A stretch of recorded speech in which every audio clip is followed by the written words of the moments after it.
Story is an often misunderstood aspect of fighting games, treated poorly by the community who play it and an afterthought to the people who make it. While most fighting game stories are globe-trotting anime adventures or poorly thought out attractions for casuals, fighting game lore is a fascinating thing to some and an embarrassment to others. I happen to fall into both categories, so join me as I regale you with some of the many stories told to us from fighting games.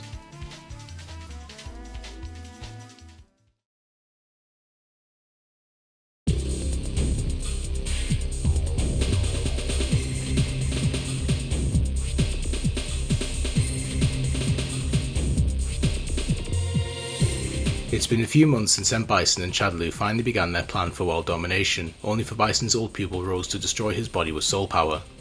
Despite thinking him dead, Rose consults her tarot cards and discovers that Bison has somehow used his psycho power to escape death, and realises the world is still heading towards a doomsday that she knows is coming soon.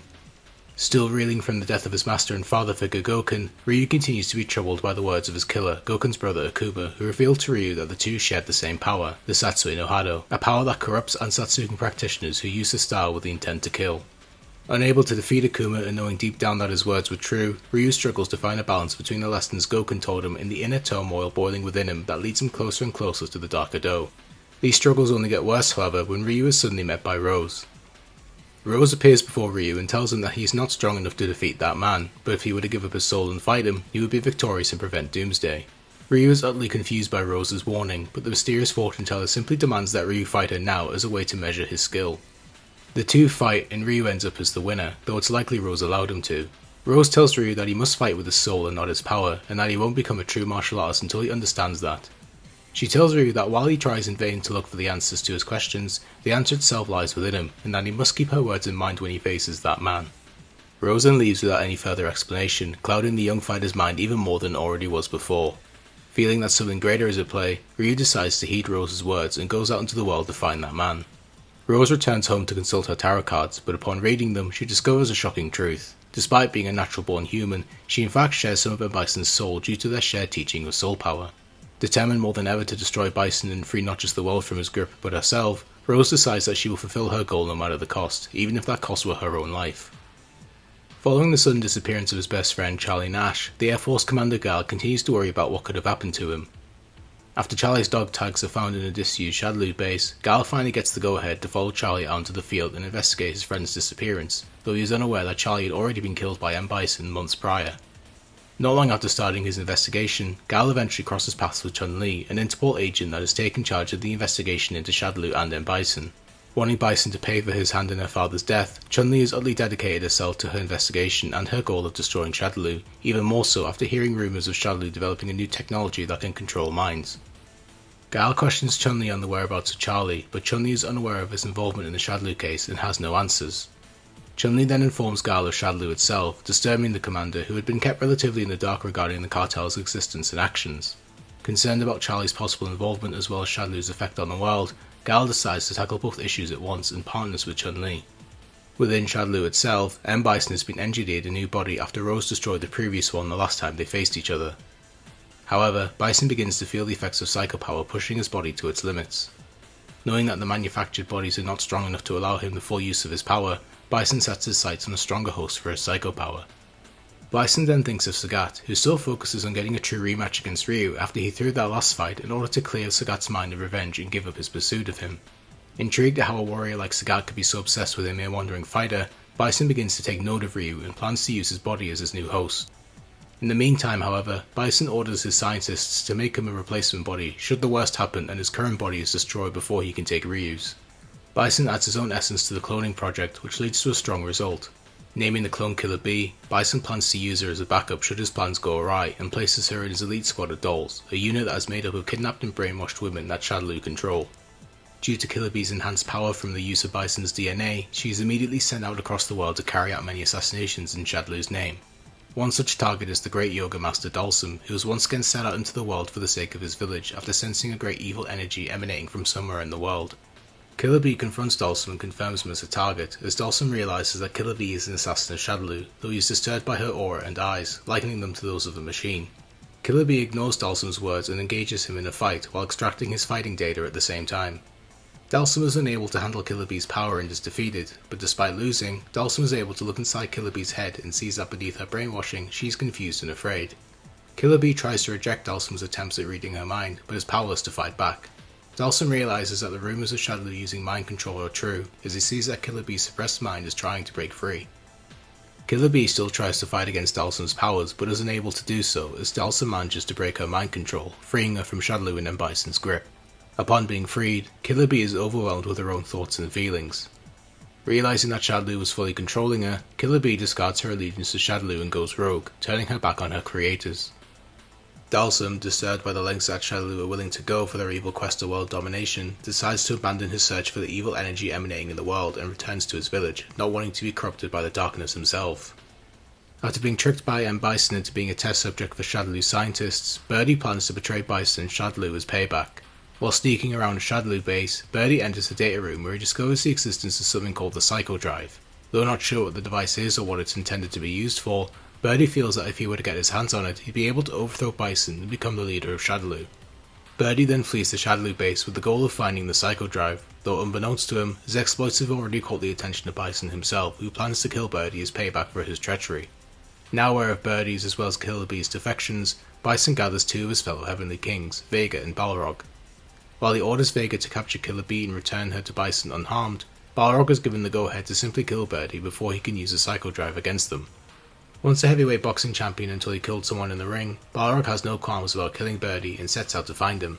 Balrog eventually tracks down Birdie in England, to Birdie's shock, having not expected to be found so soon. Balrog tells Birdie that he's just following orders and doesn't actually know why Bison ordered his death, but Birdie decides to stand his ground and fight back. Balrog makes short work of Birdie, but before he can kill him, Birdie mentions the Psycho Drive, which catches Balrog's attention. Birdie tells Balrog everything he knows, and offers to help Balrog get the Psycho Drive in exchange for letting him live. Balrog, smelling money, agrees to Birdie's offer and joins him in finding the Psycho Drive. Vega, meanwhile, tracks down Killer Bee to Greece and confronts her. Vega reveals that he was ordered to bring back the Killer Bee experiment alive and in one piece, but Vega's wording confuses Killer Bee, who believes she was under direct orders from Bison himself. Vega laughs at Killer Bee's naivety in not knowing what she is, calling her pathetic. Despite his orders, Vega plans to kill Killer Bee before she has a chance to understand why. The two fight, with Killer Bee's confused state allowing Vega to defeat her. Vega is shocked at the realization that Killer Bee is simply nothing more than an enhanced human, comparing her to a mere doll. Vega is confused why this bothers him so much, having failed to understand why Bison wants her returned so badly. Wondering what Bison will do to her, Vega becomes conflicted, having only thought of himself as someone that cares about worthy foes. To even his own surprise, Vega lets Killer Bee go and leaves, but warns her that Shadaloo's hit squads will soon be coming for her. Killer Bee is left confused by Vega's actions and words, wondering why Shadaloo would want to destroy her despite never having fought against them. Now desiring answers, Killer Bee decides to hunt down Bison and get them herself. Meanwhile, Ryu continues his hunt for Bison, but still manages to get into as many fights as possible as a means to keep honing his skills. One such fight is against Edmund Honda, a sumo wrestler who is currently travelling around the world to prove the might of his profession. Honda compliments Ryu on his appearance, claiming to have never seen such a strong-looking fighter. Ryu is honoured to meet a travelling sumo and requests a fight, to which Honda gladly agrees. The two spar and Honda is able to defeat Ryu. Following the fight, Honda expresses his satisfaction with the bout, claiming to feel refreshed. Honda then compliments Ryu's energy, finding it impressive. Ryu also compliments Honda on his fighting skill and asks to fight him again someday. Honda enjoys the feeling of travelling the world and fighting, surprised at how vast it all is. The two fighters then decide to part ways, both satisfied with their encounter. Meanwhile in Mexico, the Thunderfoot tribe find themselves in a time of great tragedy as more and more of their people begin disappearing under mysterious circumstances. One such missing person is Julia, a member of the tribe and the lover of Thunderhawk, the village's strongest warrior. With the Thunderfoot tribe already having been forced off their land by Shadaloo when he was a young boy, T-Hawk is constantly suspicious of the cartel and plans to investigate them with the hope of finding and returning home the missing tribespeople safely. As an up-and-coming movie star and martial artist from Hong Kong, Fei Long finds himself torn between his career and passion for fighting.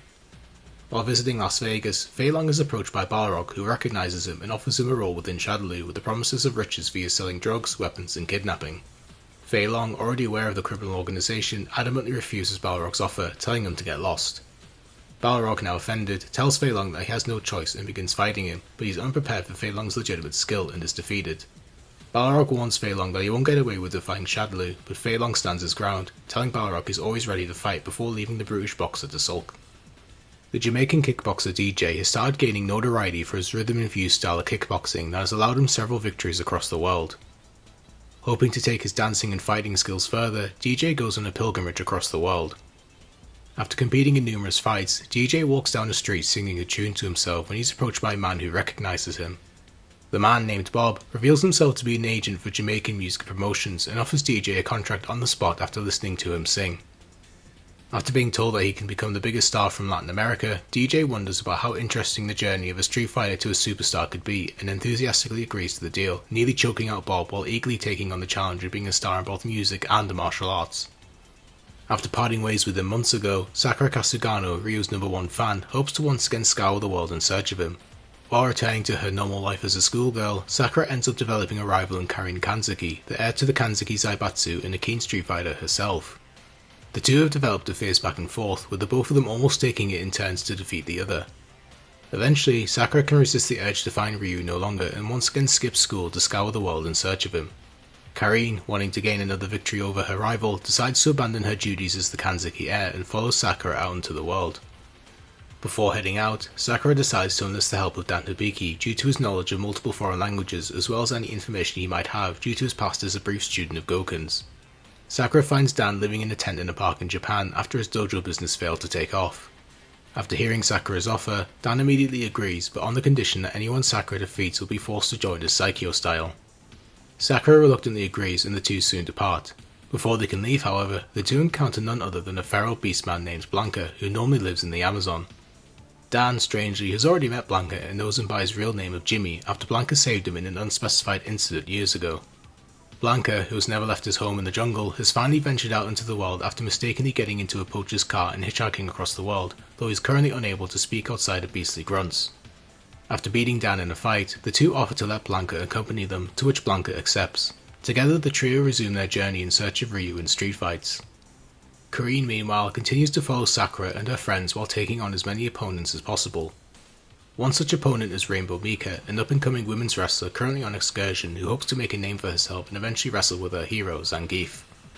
Mika and Karin meet each other, but Mika is surprised to see that Karin finds her goals amusing. Mika is unappreciative of Karin laughing at her and fights her after feeling like her passion of wrestling is being mocked. Mika is able to defeat Karin, who wasn't prepared for how strong Mika was. Guessing that she didn't study pro wrestling enough, an impressed Karin makes Mika the offer of the Kanzaki Zaibatsu sponsoring her should she reach her goal of making it to the top. Mika is incredibly grateful of Karin's generous offer and leaves to go and pursue her dream. After parting ways with Karin, Mika continues travelling the world, eventually running into her idol Zangief, who is in the middle of an important mission investigating Shadaloo. Finally, in the presence of her idol, Mika is too stunned to realise the seriousness of Zangief's mission. Mika and Zangief introduce themselves, with Mika telling Zangief that she's such a big fan of his that she became a wrestler with the goal of one day being just like him. Zangief is touched by Mika's compliments and puts his mission aside to have a match with her. Mika is astonished at Zangief's offer and immediately takes it as the two spar. Mika is able to beat Zangief to his pleasant surprise, but Mika nervously apologises and says that she didn't mean to win. Mika vows to tell her children about this moment as Zangief promises to remember her before parting ways. Overjoyed at the experience, Mika is full of energy and promise, but realises that it's time for her to return home. With her excursion over, Mika returns to Japan and continues her training. She starts to daydream about what Zangief is doing right now, wondering if he's on another dangerous mission. Mika hopes to see Zangief one day, but confidently vows that she will once she becomes a famous wrestler sponsored by the Kanzakis. After defeating his master Sagat in a fight months prior, Adon, the new self-titled god of Muay Thai, waits for another fight in an arena when he is suddenly disturbed by a messenger who informs Adon that his opponent was just killed by a mysterious warrior mere moments ago. Adon questions the messenger on what the killer looked like, but the terrified man is only able to explain that the killer was dressed in black and had red hair. Adon immediately knows who the killer is, having heard of him already as someone who has the same power that Ryu used to defeat Sagat in the First World Warrior tournament. Knowing that the man is Akuma, Adon decides to go out and annihilate the Dark Hado Master himself in order to truly claim himself as the mightiest champion in the world. While on his journey, Adon eventually runs into Ken Masters, who recognizes him as Sagat's former pupil. Adon is offended at being linked to his disgraced master, but mistakenly assumes Ken to have trained with Akuma due to their similar fighting styles. Before Ken can clarify anything, Adon attacks him and the two duel. Adon is able to overpower Ken and defeats him, but upon realizing his confusion, calls Ken overrated before leaving to find Akuma. Meanwhile, Akuma has spent the last few months since murdering his brother Goken waiting for Ryu to fully awaken to the Dark Hado. To pass the time, Akuma continues to face strong fighters across the world, eventually clashing with Adon, who finally finds him. Adon demands Akuma show him his evil intent, claiming that his moves are nothing compared to the might of Muay Thai. Akuma tells Adon to let his moves speak for him as they clash. Akuma defeats Adon but decides to spare him before leaving without a word. His pride damaged, Adon eventually decides to forget about Akuma and the Dark Do, instead wanting to focus on perfecting his Muay Thai. Left unsatisfied following his match with Adon, Akuma hopes for another strong fighter to face him. His wish is soon granted as he is faced by Gen, who still longs for a fight worthy of being his last. The two then face each other, with the winner left unknown. Having spent the last few months further honing his Bushinryu skills upon being named its 39th Grand Master, Guy returns to Metro City to check in with his old friend, the Mayor Mike Hagar. Hagar fills Guy in on the events that transpired since he left, such as his defeat of Rolento after he stormed the city in tanks, as well as the other remnants of the Mad Gear such as Sodom having yet to return to the city. Guy then asks about his best friend Cody Travers, being concerned for him after not hearing from him in some time. Hagar regrettably informs Guy that Cody is in jail for getting into a multitude of back alley fights and injuring his opponents too many times. Guy is shocked at what's happened to his old friend, but is forced to accept it as just another chapter of their lives. Guy then thinks about a warning from his master Zeku regarding a great evil that was coming. Guy thinks about all the recent events that have transpired, such as Rolento and Sodom's plans to reform their gangs, as well as Cody's recent arrest, and feels that the evil that Zeku warned them about is here, and more than likely in the form of M. Bison, whose exploits have now reached even Metro City. Guy decides to leave Metro City once again to investigate this evil and end it for good. Bidding farewell to Hagar, Guy takes one last run through Metro City, but suddenly encounters Rose. Guy is somehow aware of Rose and correctly predicts that Rose is planning to sacrifice her life for the sake of her goal in defeating Bison. Rose rejects Guy's advice, telling him that her mind is already made up. Rose then asks Guy if it's even his place to try and help her, telling him that his help is something she neither needs nor wants. The two then decide to fight, with Rose managing to defeat Guy. Guy is impressed with Rose's soul power, but tells her that she still can't underestimate Bison's power, calling him a man so evil that even Guy's fellow Bushinryu fear him. Rose thanks Guy for his help, but states that she must continue on her path regardless, before parting ways with him. Meanwhile, Cody remains in jail, having lost everything from his respect as a hero of Metro City to his relationship with Jessica thanks to his violent urges. One day, a prison riot breaks out, and Cody takes his chance to escape from prison and have some fun. While engaging in multiple street fights, Cody is continuously chased by Eddie E., a corrupt cop and former member of the Mad Gear gang. While out in the world recruiting strong fighters for his army, Rolento F. Sugar hears of Cody's return to the world of street fighting and eagerly goes to recruit him. Upon finding Cody in a prison jumpsuit and handcuffs, however, Rolento is horrified to see Cody's fall from grace and asks him what happened. Rolento can't believe he came all this way to recruit someone so corrupted, but Cody clarifies that he's not corrupted, just a loner. Cody asks Rolento if he's still playing his stupid military games, which greatly offends Rolento, who says the only stupid thing is Cody's dead spirit. The two then fight, and Rolento is able to defeat Cody. Rolento is disheartened to see that Cody is no longer a hero, and reminds him that first-class soldiers need discipline and control, no matter the cost. He then leaves Cody, no longer interested in him as a possible recruit, and instead plans to replace additional soldiers with extra weaponry. Rolento eventually crosses paths with Sodom, his old gangmate. Rolento tells Sodom that he's willing to forgive him for his rudeness in the past, and offers Sodom a role in his military nation. Sodom refuses, however, wanting to seek his true spirit and nothing else, feeling that the Mad Gear gang have already lost their souls. Rolento is hurt by Sodom's rejection, telling him that the two are no longer blood brothers before fighting. Rolento defeats Sodom and prepares to accept him into his utopia, but Sodom still refuses and tells Rolento that he's changed, now only seeking money and power when he never used to care about such things, instead only wanting peace. Rolento claims that his current vision still does not contradict that goal and decides to leave Sodom, no longer interested in working with him. After getting bored of his opponents, Cody decides to return to his old stomping grounds in Metro City for one last tour. As he journeys through the city, Cody soon finds himself confronted by Guy, who had returned after hearing that Cody had escaped from jail and was back in town. Guy asks Cody what happened to him, but Cody simply states that this way of life is who he is, and asks Guy if he'd rather understand that or hear the sad story of a hero fallen from grace. Guy hears enough of Cody's words and decides to fight him, to Cody's joy. Despite Cody's cuffed handicap, he's able to defeat his old friend. Upon Guy's loss, Cody remarks that things never change between them. Guy tells Cody that he still doesn't understand why he's unable to do positive things with such skill, but Cody reveals the truth. Following their victory over the Mad Gear gang, Cody's life was peaceful, but he still felt the urge to keep fighting. Cody refuses to use not being able to live in peace as an excuse for his actions, and accepts that he can't handle living any other way. As Cody goes to leave, Guy asks him where he's going, but Cody simply states that he's either going to the underworld or to heaven, though in reality, no one will know where he'll end up. Guy forces himself to watch his old friend leave, accepting that Cody has to live his own life, but knows that deep down he's still a good person. Following their fight, Guy returns to hunting down M. Bison, while Cody eventually returns to prison, not wanting to cause any more damage to the city and his loved ones. After journeying around the world and getting into fights, Sakura decides that she must briefly part ways with Dan and Blanca if she is to grow on her own and face Ryu again. Disappointed but understanding, Dan and Blanca wish Sakura luck and go their separate ways. Having left the troubled Ryu following their last sparring match, Ken continues his intense training regimen but starts to wonder about his own life and whether he himself is on the right track or not. Deciding to once again head out into the world with the hope of getting his head back in the game, Ken eventually runs into Sakura. Upon meeting, Sakura asks Ken if they can fight, which confuses Ken as he had thought that Sakura would have wanted to fight Ryu more.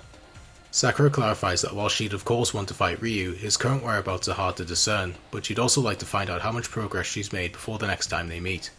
Ken agrees to her request and the two fight, with Ken being the victor. Sakura thanks Ken for the match and tells him that whenever she fights a strong opponent, she can't help but be happy that she's able to fight like this. Sakura's mentality stirs something within Ken as he realizes that he's been thinking about things the wrong way. Instead of fighting himself, Ken realizes that he should be fighting Ryu instead. Ken thanks Sakura for helping him wake up and decides to go and find Ryu. Sakura asks to accompany Ken, to which he agrees as the two leave together. Ken and Sakura eventually manage to track down Ryu to Thailand, but soon notice that something unnatural is going on. Feeling the presence of a strong evil energy, Sakura and Ken go to find the source of it, but are suddenly interrupted by Karine, who has continued to try and find Sakura in the hopes of another rematch. While Karine expresses her excitement at having finally found her, Sakura is shocked to see Karine here of all places. Karine reveals to Sakura that she has come all this way to fight her again, having learnt much from their last fight. Sakura gets excited upon feeling Karine's fighting spirit and agrees to a match as Ken decides to go ahead on his own. The two fight and Karine is once again the winner. Karine's mind feels refreshed after their fight, but accepts that she won by chance and that Sakura is still the better fighter. Karine and Sakura share their admiration for each other and express their hopes to fight again someday. Karine decides that it is not the wins or losses that is the most important to her now, but the moment of the fight itself.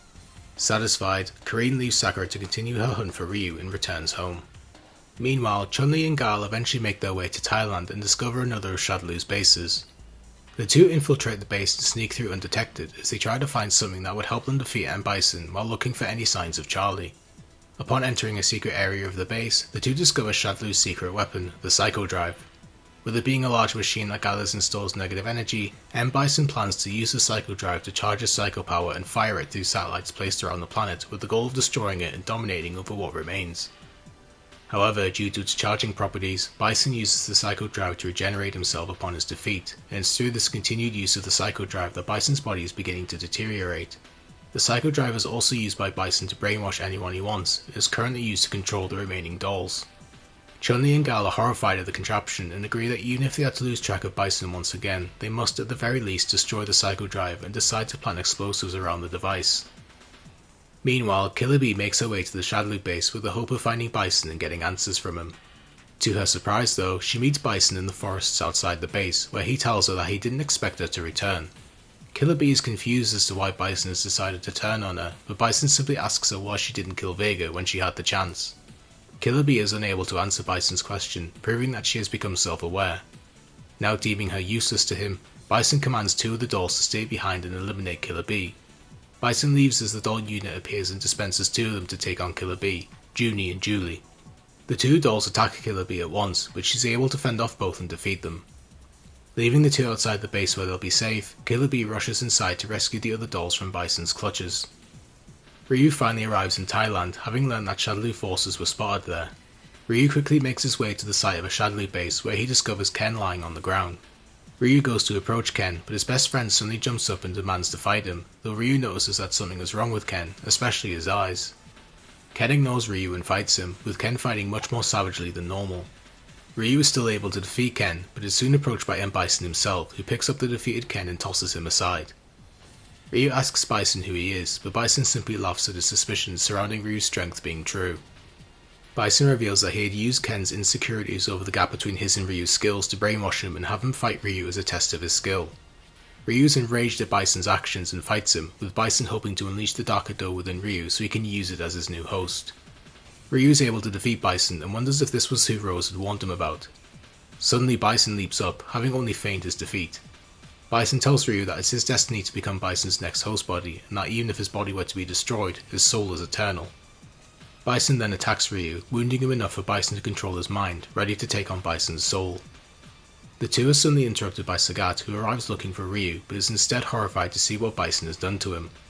Intrigued by Sagat's timing, Bison allows Sagat to get his long-desired rematch against Ryu, with Bison having charged him with Psycho Power to make him stronger as a way to sweeten the deal even further. Sagat is disgusted by Bison's actions, but is left with no choice but to engage Ryu in battle. Despite him being charged with Psycho Power, Sagat is able to defeat Ryu, with his mind control taking away a large amount of his fighting ability. With Ryu incapacitated, Sagat turns his attention to Bison, admonishing him for thinking that he would want to fight Ryu like this, having decided to fight a Ryu who used his own true power from within and not with Bison's cheap tricks. Bison lambasts Sagat's pride, telling him it will only lead to his destruction. Before the two can fight, however, they are interrupted by Ryu, who rises to his feet as he succumbs to the Dark Ado. Ryu wonders if this is his true nature, as the dark power within wants him to destroy everything. Ryu realizes that this power, the one told to him by Akuma, is tied to Bison and his Psycho Power. Sagat then calls out to Ryu, asking him if the Dark Ado is really his true potential. Sagat tells Ryu that he has always been his rival and to not let Bison use him like this.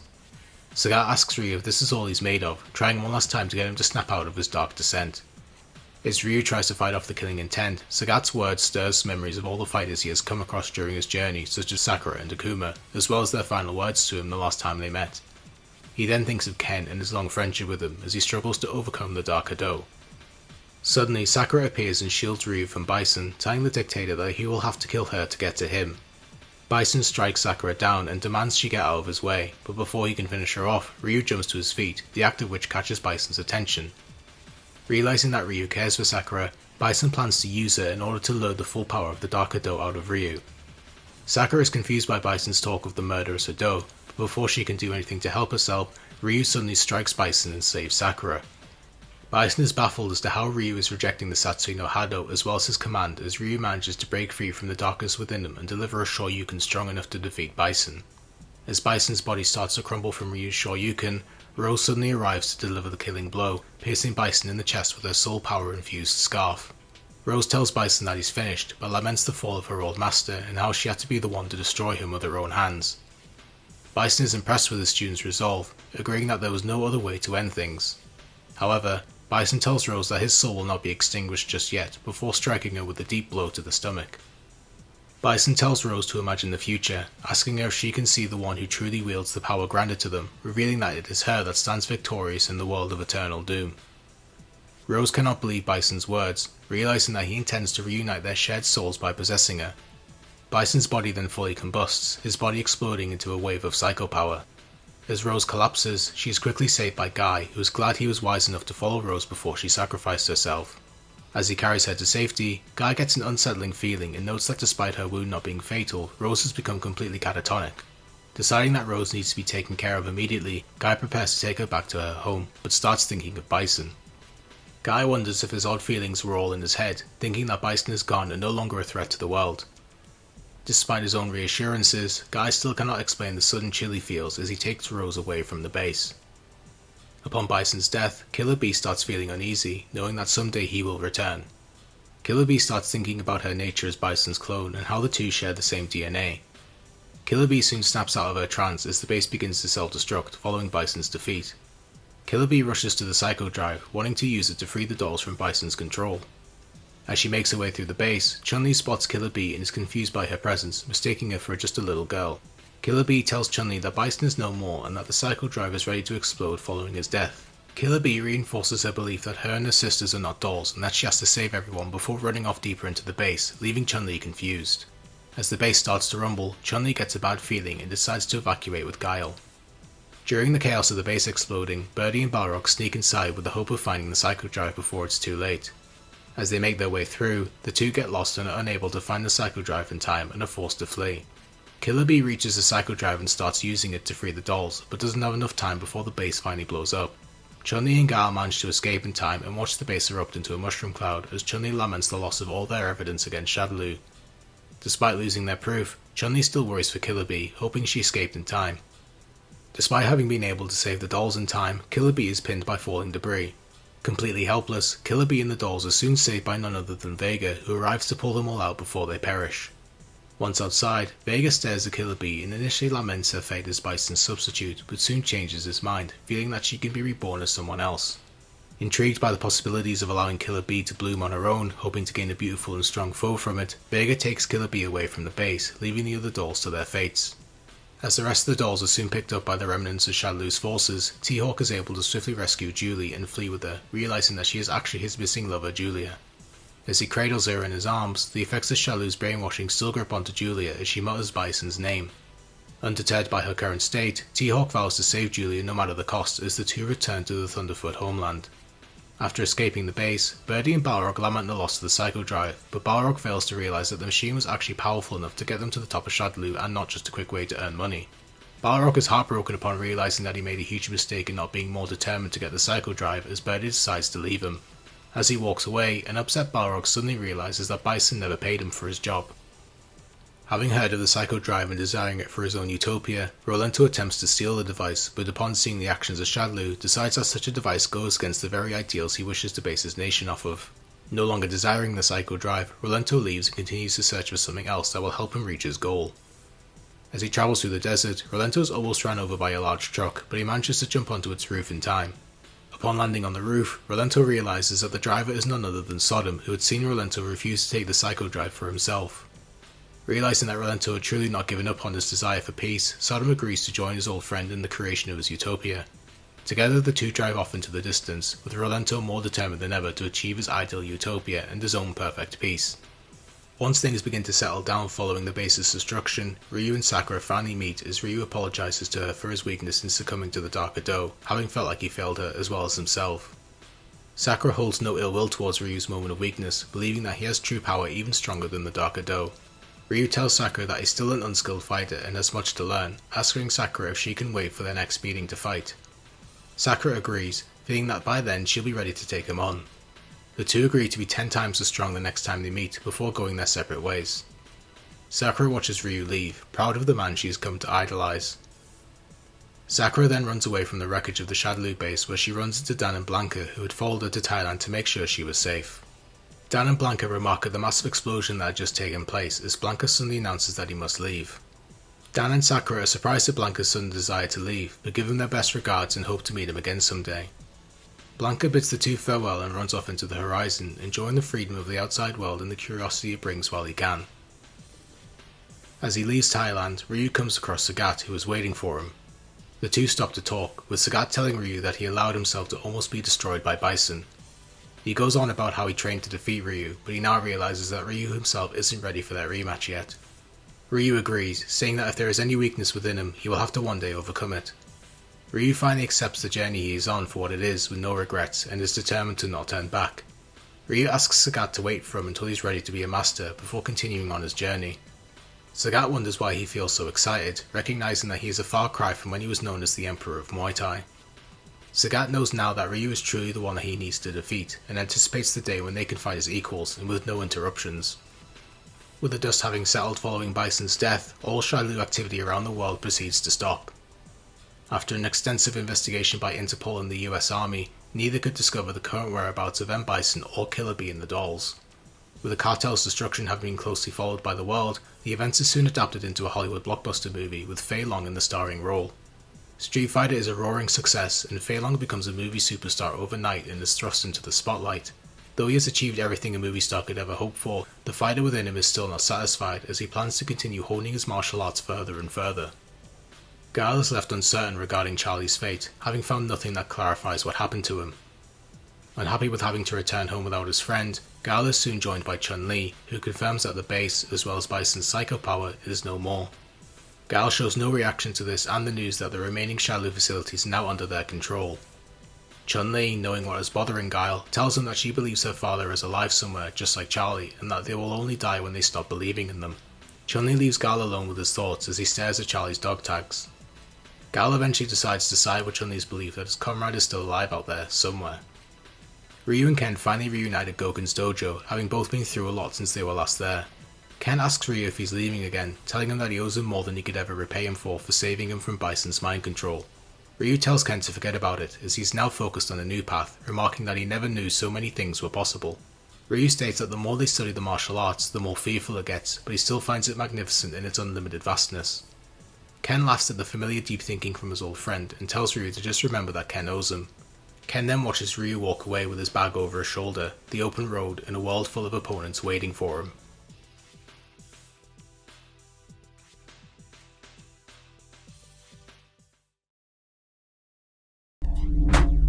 We await your return, warrior.